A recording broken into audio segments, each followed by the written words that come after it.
সময় television, ৭১ television, DBC তারা বিএনপির ঠিকাদারি নিয়েছে।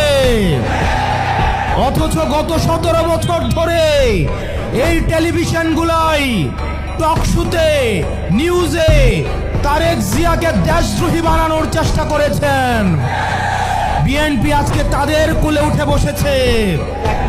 বিএনপি বিশ্বাস করেন কিছুদিনের মধ্যেই এই মিডিয়াগুলো আপনাদের পেটে এবং পিঠে ছুরি মারার জন্য রেডি হয়ে গিয়েছে। সময় টেলিভিশন, ৭১ এবং ডিবিসি এই মিডিয়াতে যারা কাজ করেন তারা আমাদের কাছে এসে বলেন, আমরা যদি একটা নিউজ ছাপাইতে যাই সেখানের হেড অফ নিউজ এবং সেখানের যিনি চিফ থাকেন সেই নিউজ উনি প্রত্যাখ্যান করে দেয়। সাংবাদিকরা এসে আমাদেরকে দুঃখ দুর্দশার কথা